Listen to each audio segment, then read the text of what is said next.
What if I just say, oh, I fly, and then you don't believe me? Then what do? I wrote it in a book. I flew. Great. Well, if you go to the top of the library, jump off and fly to that building over there, I'll believe that you fly. But if you jump off that building and splatter all over the cement, I'm going to know you don't fly. If I get 100 people to say that I flew, then would you believe me? But you weren't there. If I got 1,000 people to say that I flew, would you believe me if I wasn't there?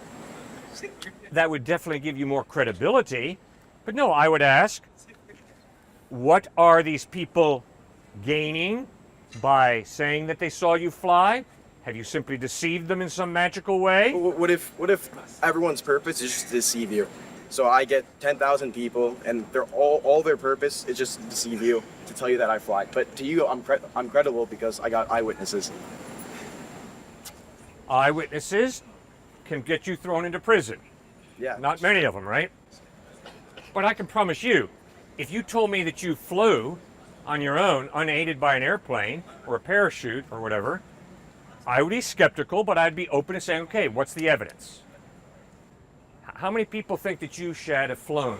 Well, no, none. But I don't have the sources right now. But I'm saying hypothetically, if I got 10,000 people to say that I flew, would you believe that I flew? Shad, I think it's very dangerous to try and live in the hypothetical world. Prove hypothetical. So right about now, I got to make a decision. Is he hypothetically here, or is he physically, literally here? And if he's physically, literally here, my fist better stop right there.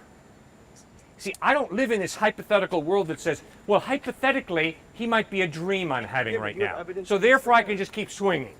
No, the overwhelming evidence is he is standing here. That's why my fist better stop here. Yeah, you can't see Jesus Christ, and you didn't know that he was revived from the dead. You're just getting that from account witnesses written in the Bible. I never saw George Washington. I never saw Napoleon. I never saw Plato or Socrates. But historical knowledge written by eyewitnesses is a credible form of knowledge. That's why you have a history department here at UConn. Because historical knowledge, which has nothing to do with repeatability, we don't get Washington back and get him inaugurated first president of the United States every fall so that all you UConn students can say, oh, I get it. Washington really was a first president of the United States because he just was inaugurated in my classroom. No. Instead, you study eyewitness documents, American history, and you come to understand our first president was George Washington.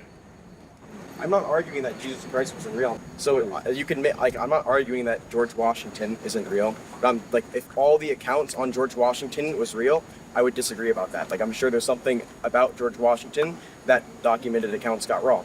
Good. That's not real. Legends grew up around George Washington. Therefore, we better learn how to distinguish between historical narrative and legend. And they are different. Very different.